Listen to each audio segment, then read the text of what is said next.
We understand. You can, you know. Yeah. Let's go. Can we walk? But what a... What an ordeal. So, yeah, we're dealing with the... Let's walk on. No, I'm going to be behind you. Yeah. Behind you. Boy. Oh. Yes, right there. Good boy. Well, my deepest sympathy to you guys.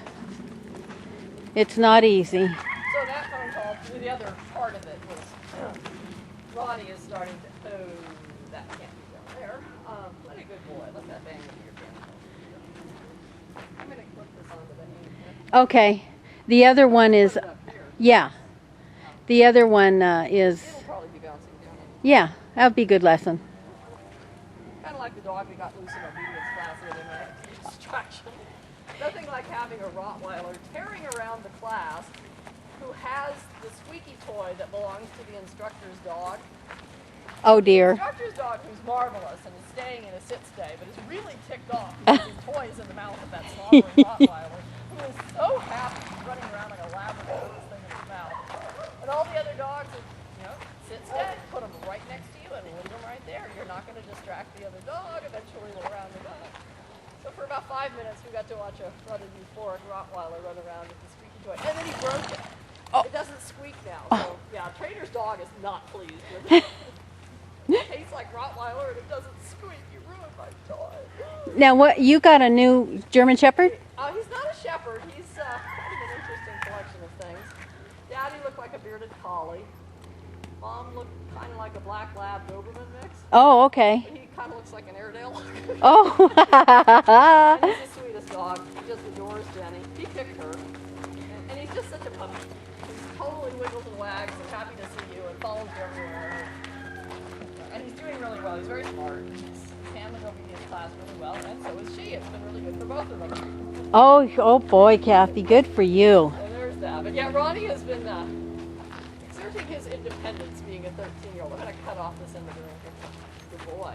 Get you off the rail and thinking about independence. Yeah. Good boy. So now we're going to go. Wandering with the rail.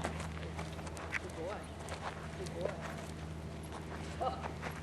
Yesterday, he's been getting his science fair project finished. And so he's writing up a formal report, and he gets a table of contents. And he has this all written out as a sentence.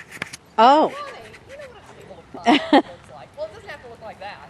But, yeah, actually it does. Well, then he's, you know, going to Google and looking up on Wikipedia the definition of a table of contents. And of course, he only reads the first sentence. It doesn't say anything about numbering. I said, Ronnie, that's because there's an entire paragraph dedicated to why you number a table of contents.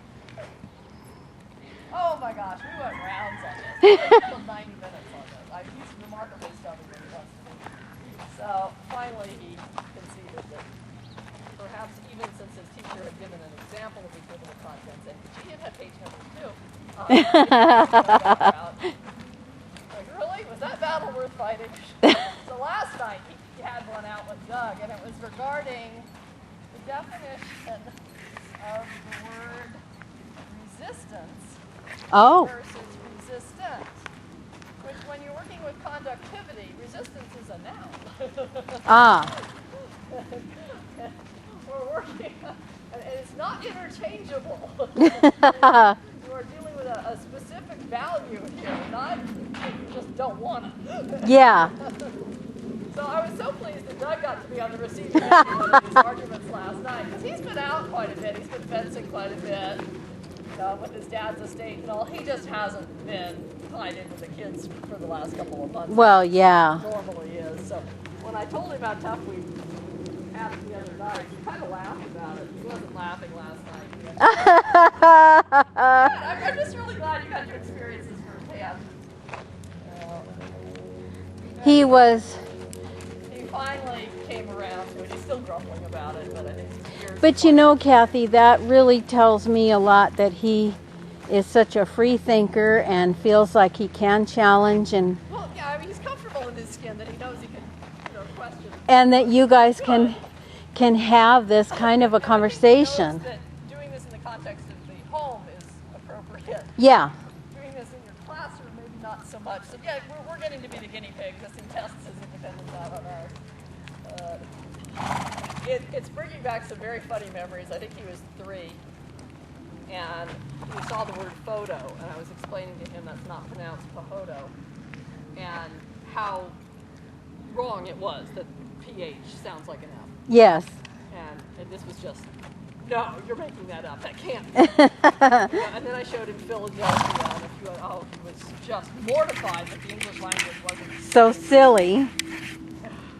And that came back later in 5th grade when some of his vocabulary for spelling tests had French roots, and so you have words that have E-A-U that pronounce Yeah. O. And of course, we'll blame that on the French.